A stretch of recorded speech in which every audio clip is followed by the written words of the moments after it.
Bienvenidos nuevamente, amigos televidentes, a su programa Viva Mejor. Estamos con una invitada muy especial, la doctora Patricia Acra, hoy con nosotros tratando un tema de suma importancia, que es la defensa de la vida y el aborto. ¿Okay? Estamos en este tema porque nos parece como programa de salud fundamental y por eso estamos tratando este tema con la mejor persona que nos pudimos conseguir, que domina este tema, bueno, como muy pocas personas lo hacen, que es la doctora Patricia Acra, que ya la vimos antes del corte comercial respondiendo o tratando de definir qué era la vida humana y desde dónde inicia la vida humana, ¿verdad? Y ahora vamos a hablar como tal del tema de por qué muchas veces se quiere interrumpir la vida. Y doctora, quería empezar preguntándole por las famosas tres causales. Sabemos que en nuestro país hay una campaña de las tres causales para legalizar en ciertos casos el aborto. Quiero que nos diga cuáles son esas tres causales y qué implica cada una. Muy bien. Las tres causales son, en primer lugar, de pasarse la ley, se justificaría el aborto cuando es un embarazo por violación. En nuestro país, desafortunadamente, tenemos muchos casos de abuso infantil. Y el abuso infantil más frecuente es el abuso intrafamiliar o el abuso de las mujeres por personas conocidas por ellas. Es decir, que ese aborto que me sorprenden en un callejón, esa violación que me sorprende en un callejón y me violan, usualmente no termina en embarazo porque la atención que tiene la mujer en ese momento evita que ella secrete un flujo necesario para que el espermatozoide suba a través del canal y pueda fecundar. Ahora, lo que tenemos es el caso de abuso intrafamiliar. Sin embargo, a pesar de que es penoso y es un problema social real que tenemos, el aborto no es la solución. La solución es trabajar con nuestras familias, es trabajar con evitando la pornografía intrafamiliar, que es un mal que tienen muchos jóvenes, porque yo trabajo con adolescentes y a través de la pandemia hemos visto cómo eso ha florecido grandemente. El trabajar en la comunicación de los padres con los hijos, porque muchas veces nosotros no permitimos que nuestros hijos se expresen de la forma que ellos deben expresarse o desearían expresarse con nosotros. Entonces, en vez de dar un soporte a la familia, estamos desechando al inocente. Y realmente no es justo. La otra causal sería por problemas del recién nacido o del embrión que sea incompatible con la vida. La otra, que la voy a mencionar enseguida, es en caso de que la mamá tenga una patología igualmente que ponga en riesgo su vida. Estas dos causales realmente llegan a lo absurdo, porque son tan infrecuentes en el curso natural de un embarazo que llegan, su incidencia a tan menor del 1% en ambos casos. Es decir, los problemas de salud de la madre usualmente son hipertensión, diabetes, sobrepeso, preeclampsia, falta de nutrición en nuestro país es una de las causas principales, o falta de guía a las madres embarazadas de que no deben tomar ciertos medicamentos que le pudieran hacer daño al bebé, que son causas teratogénicas también muy prevenibles. Es decir, que igualmente por una atención prenatal se ayudaría a que esas madres pudieran tener un embarazo exitoso y no tendríamos que recurrir a una ley que soporte eso.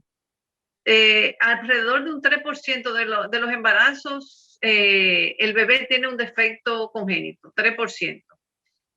De ese 3%, el 90% o más, que no me sé la cifra del pico del 90%, es compatible absolutamente en un labio leporino, o que el bebé tiene un dedo extra, o que puede ser de columna bífida, etcétera, que no tienen riesgo en la vida del bebé. y solo un 0.58% sí es compatible, pero es un valor ínfimo como para tomarlo en cuenta para crear una ley alrededor de eso. En el fondo, lo que se quiere de parte de las autoridades no es escuchar nuestra plegaria, muchas veces es que quieren introducir el aborto en nuestro país.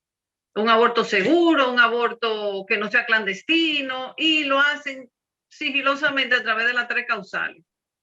Porque al final, si yo puedo llegar a una emergencia y decir, a mí me violaron hace 2 meses, yo quiero abortar.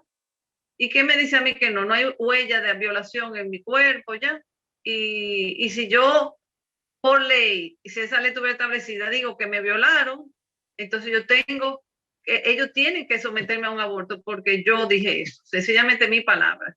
Entonces, claro. Doctora, disculpe, quería un poco ahondar sobre el tema de esta perspectiva que nos está ahondando en dos aspectos. Primero, una ley es para beneficiar a las personas perjudicadas. Y le quiero preguntar si estas 3 causales son aprobadas, realmente se resuelve el tema, porque claro, ¿por qué una mujer piensa en abortar? Por su situación, tanto, sobre todo psicológica, cómo le afecta ese embarazo, ¿no? Realmente sería, o sea, una respuesta, ¿cómo queda la psicología de la mujer después de un aborto? Porque nadie habla al respecto de eso. Todo el mundo ya como hasta el aborto. Pero ¿y después qué? Porque es matar a un hijo. Las personas lo saben, porque eso es algo como instintivo. ¿Ok? Y eso como un primer aspecto, ¿no?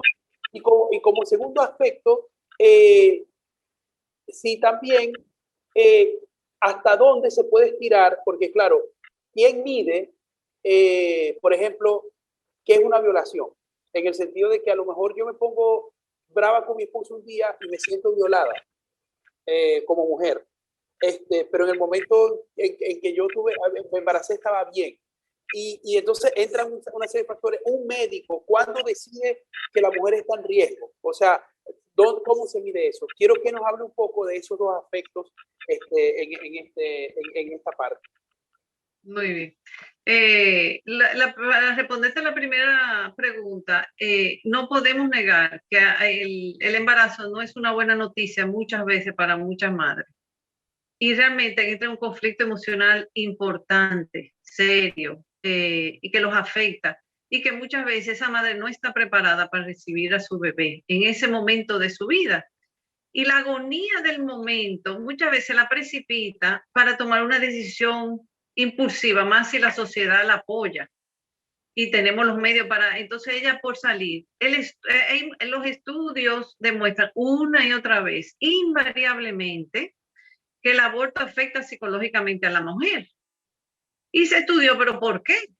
¿Por qué la afecta? Porque estaba en muy mal estado y tenía urgencia de resolver un problema que para ella era prioritario, porque el resolver ese problema la lleva a una depresión o a un estrés postraumático. Estudios recientes demuestran 2 cosas que pasan durante el embarazo. Lo primero es que el bebé, desde que está implantado en el seno de su madre, le regala a través del cordón umbilical y de la placenta un tipo de célula llamadas células madres, que son las células jefa que dirigen la reparación y el orden y la organización de diferentes sistemas. Esa célula que el bebé le regala a su mamá intuitivamente para preservar la salud de su mamá, para que lo atienda a él, o sea, es algo que Dios creó para asegurar la salud de la madre. Incluso evita malignidad. Si la mamá estaba desarrollando célula maligna en la mama, que es la productora de su leche futura, esas células pueden reparar y la mamá quizás nunca se entere de que iba a tener cáncer de mama. Los estudios demuestran que una mamá que amamanta le da menos cáncer de seno, pero empieza por el embarazo va al páncreas, va al hígado y va al corazón. Por eso las mujeres tienen menos incidencia de infarto que el hombre, porque han estado embarazadas y el hombre no. Entonces, ese es un recurso esa célula madre de ese bebé nunca salen de la mamá. La mamá puede salir de su feto, puede matar a su bebé, pero el bebé le queda en el corazón a la mamá. Esa célula le queda pregnada.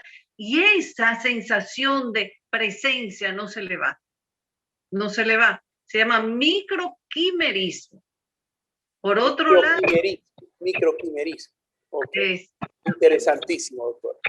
Por otro lado, ¿qué hace la mamá? La mamá modula, reconoce que hay un objeto extraño en su vientre que no lo rechaza, porque nosotros rechazamos los virus y sacamos los virus, rechazamos bacterias.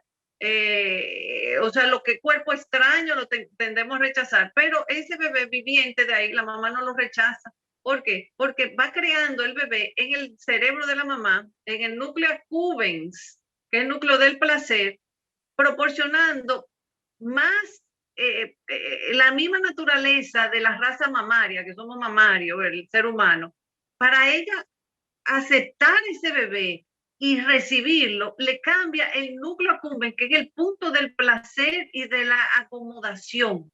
Entonces, como tú estás con un amigo y te pasa la talla, pero ya pasó el tiempo, caramba, pero parece que me senté contigo ahora. Usted está en el núcleo accumbens liberando dopamina. Pase el tiempo, a veces la profesora de matemáticas, caramba, nada más 5 minutos, la profe no te parece que no pasa el tiempo. Entonces, este punto de la felicidad lo estimula el bebé, preparando a la mamá para que lo haga y lo reciba cuando nace. Entonces, eso se queda afectado, ese núcleo accumbens, aunque ella salga del bebé. Y por eso es que hay ese bajón de hormonas, esa salida abrupta del bebé afecta esos 2 puntos en la madre. Y viene entonces la consecuencia psicológica. Que, bueno, que es lamentable, porque nadie piensa en esa consecuencia y por lo tanto no hay un trato posterior a ese procedimiento tan, además es tan cruento, y hablaremos un poco más adelante de esto. Doctora, y de la otra, o sea, ¿quién mide las 3 causales? O sea, ¿quién mide cuando una mamá tiene peligro su vida, cuando un bebé viene con malformaciones que no le permiten vivir, cuando una violación es violación o es otra cosa? Sí. Es una muy buena pregunta, porque ahí está la palabra de la madre como buena y válida. Yo trabajé en Estados Unidos y si una mamá llegaba que inclusive un estado de salud mental de la madre no compatible con el embarazo, ya se justificaba el aborto. Es decir, ni siquiera era una enfermedad física de hipertensión, etcétera, o cáncer. Que peligre la vida de la madre a corto plazo. Tener una situación psicológica incompatible igualmente con la vida del bebé y ya tenía autorización para que se le haga el aborto. O sea que es una ventana que se abre a cualquier situación posible que la madre emita para justificar el aborto.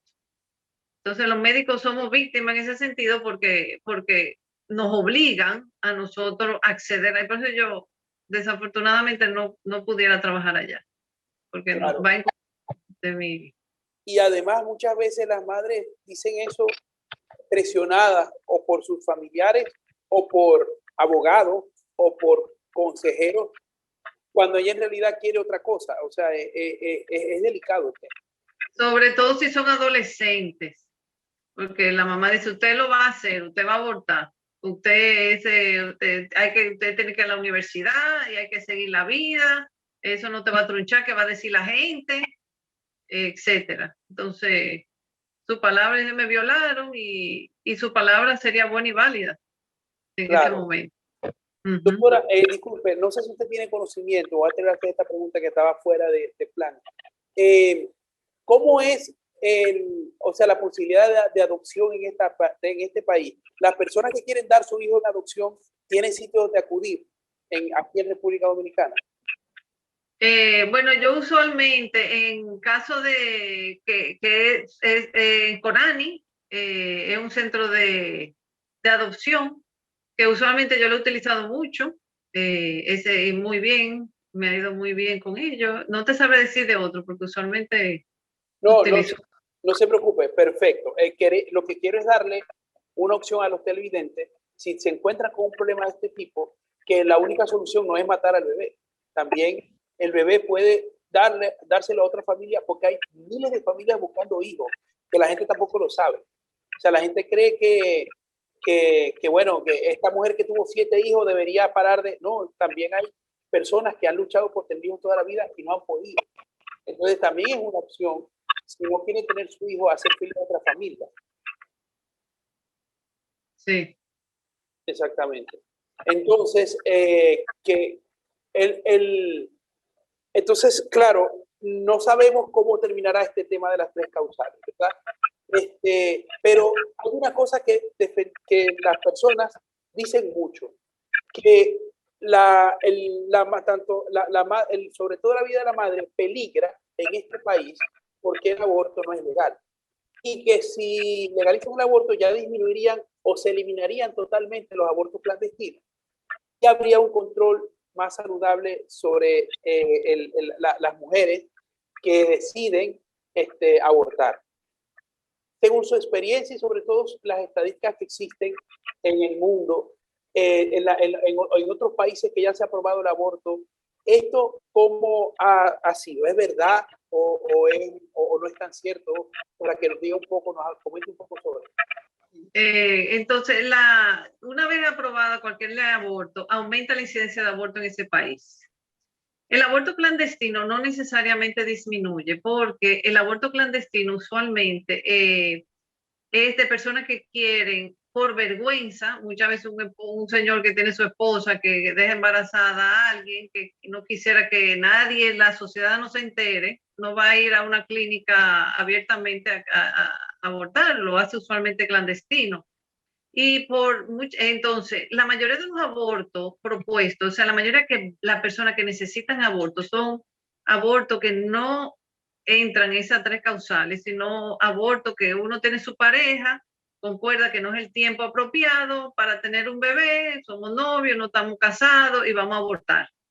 El 80%, el 80% de los abortos son parejas estables. Podríamos llamarlo aborto social, que hay una causa social que me obliga o sea, que por la que decido ir por este camino, ¿verdad?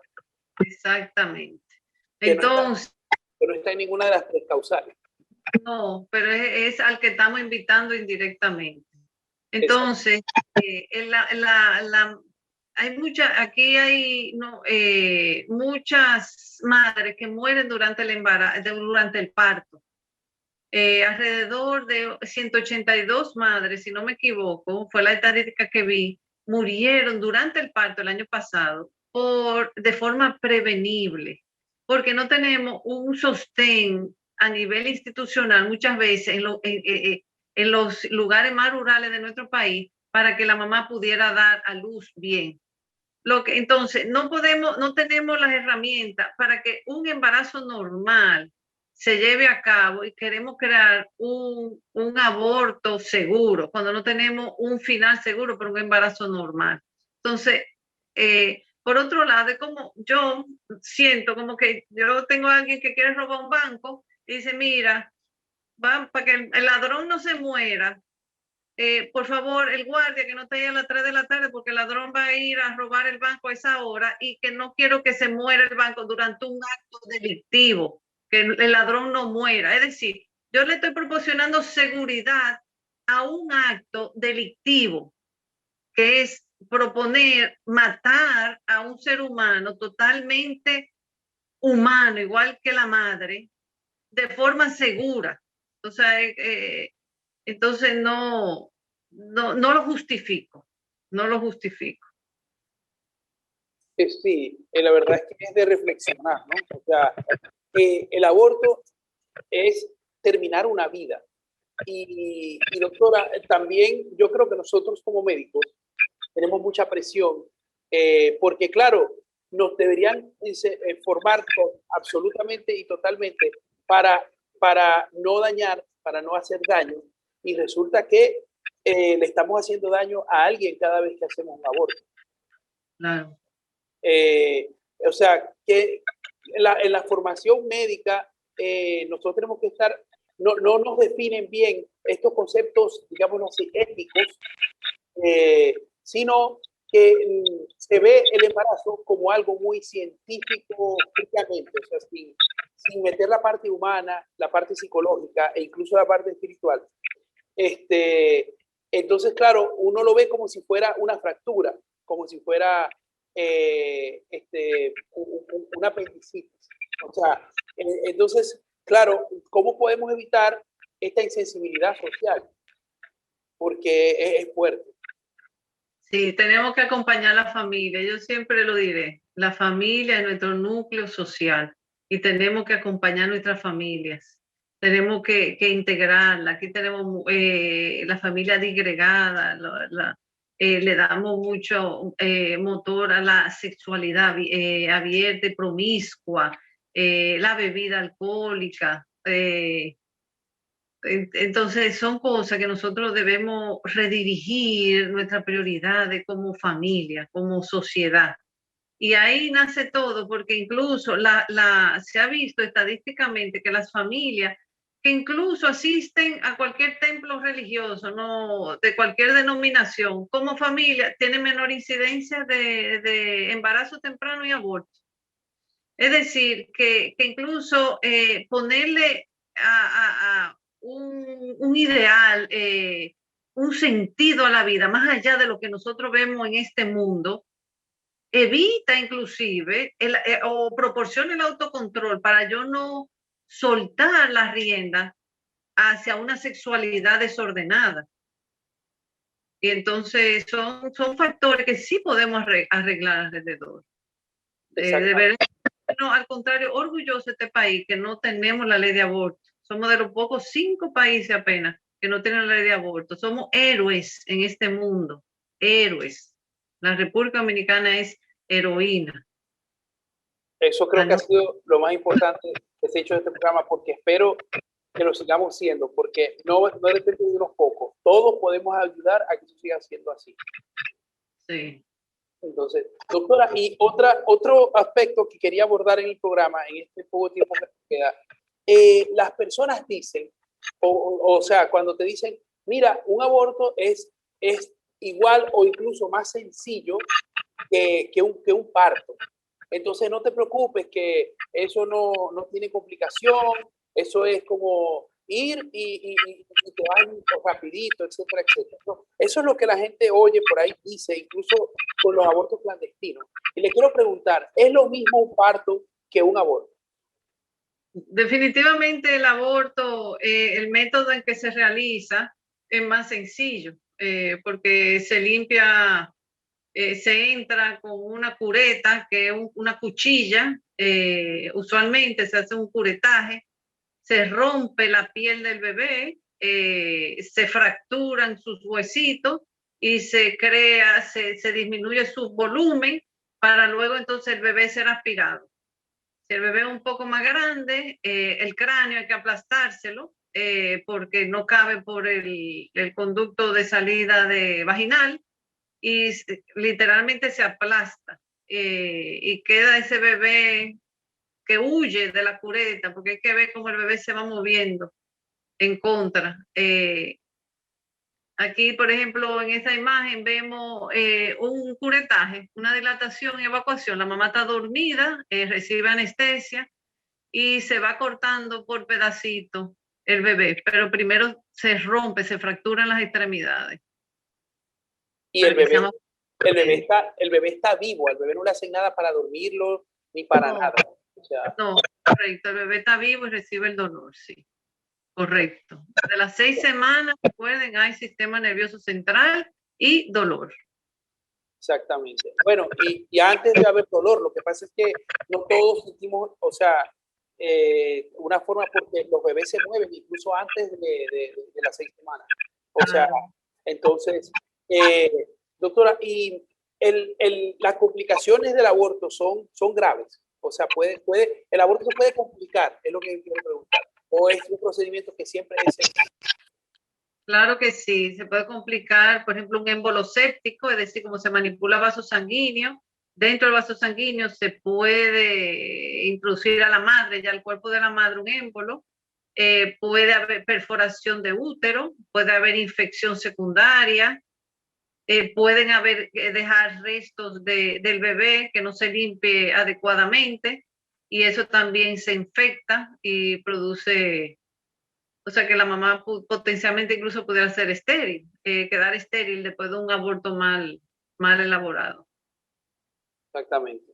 Bueno, doctora, entonces se nos acaba el tiempo, pero yo quería saber, o sea, o quiero, mejor dicho, ya yo lo sé, pero quiero que los televidentes sepan qué es lo que la ha llevado a tener este tema como una bandera en su vida, porque muchas personas la tienen, pero usted especialmente en este país es prácticamente una de las caras de este tema de la defensa de la vida. Y quería que nos contara un poco por qué has tomado este tema como una de las prioridades en su vida.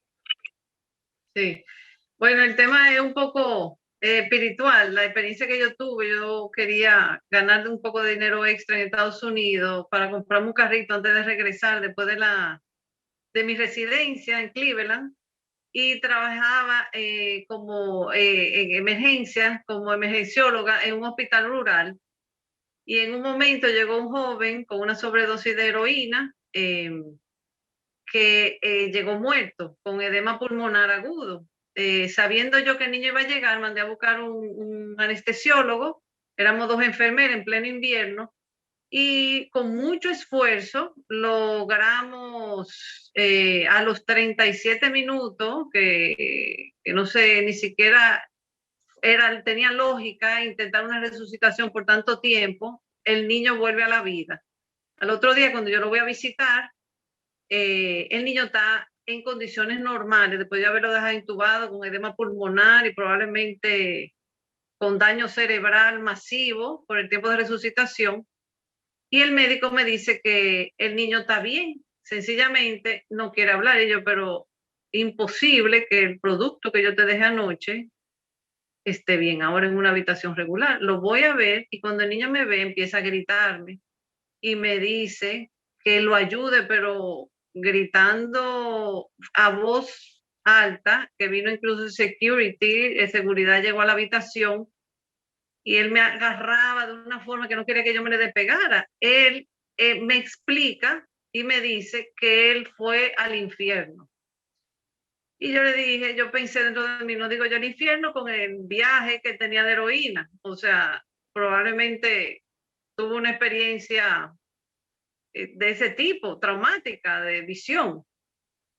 Pero entonces él me explica que él me vio en ese momento, vio al doctor que estaba a su cabeza intubando, vio a las dos enfermeras que estaban ahí y describió todo lo que estábamos haciendo, consciente yo que no había vida en ese cuerpo, con detalles. Entonces, me dijo después que una de las enfermeras, y me la describe, estuvo orando por él durante la resucitación y que el Señor escuchó su oración y por eso lo había traído de vuelta. En ese momento nadie estaba orando en alto, en ese momento estábamos concentrados en la actividad médica y ni siquiera yo era tan creyente para nada en ese momento. Cuando yo bajo, sobresaltada, le pregunto a esa enfermera que qué estaba ella haciendo en ese momento. Y dice ella, bueno, doctor, usted gritaba dobutamina, adrenalina, etcétera, y yo le daba lo que usted me iba pidiendo. Me bajo y respiro hondo, le pregunto, ¿qué más tú estabas haciendo, Stephanie? Y entonces ella me dice, bueno, doctor, usted me conoce. Yo estaba orando como si ese niño fuera mi hijo.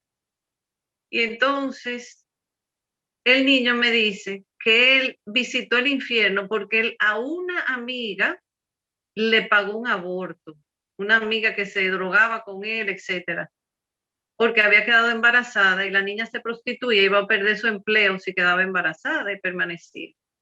Y la voz, la conciencia que digo yo, le decía que toda persona que ayude a un aborto, que el aborto es el pecado que rompe los 10 mandamientos, el pecado que rompe los 10, así me decía, es el único pecado que rompe los 10 mandamientos, el aborto es el único pecado que rompe los 10 mandamientos, esa voz le decía.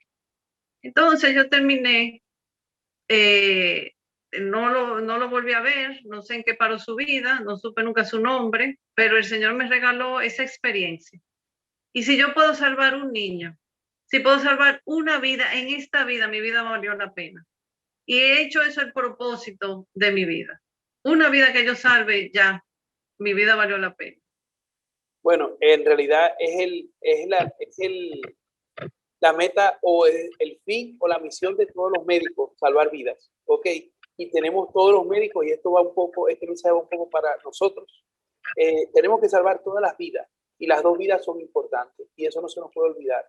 Y nosotros que hemos ido, y me parece muy bien, doctora, que la experiencia sea espiritual, porque la parte espiritual es importante en la vida de las personas, y no se puede, no es algo que se puede ocultar, ni se debe ser una falta de respeto abordarla médicamente también, porque es importante para el individuo la parte espiritual. Como no vamos evidentemente a ahondar este tema porque sería otro tema increíblemente largo, pero sí quiero agradecerle, doctora, de verdad su participación. Creo que nos ha dado muchas luces. Espero que a nuestros televidentes les haya quedado claro qué son las tres causales, cuáles son los problemas que están planteándose resolver y cuáles son las consecuencias de las que no se habla cuando en un país está aprobado este tipo de leyes. Doctora, te esperamos tenerla muy pronto con nosotros de nuevo. Quiero comprometerla aquí delante de los televidentes y bueno, agradecerle muchísimo su participación en este programa. Muchas gracias. Entonces, amigos televidentes, nosotros seguimos con nuestra programación de Viva Mejor. No se vayan, que tenemos más y mucho más de Viva Mejor para todos ustedes.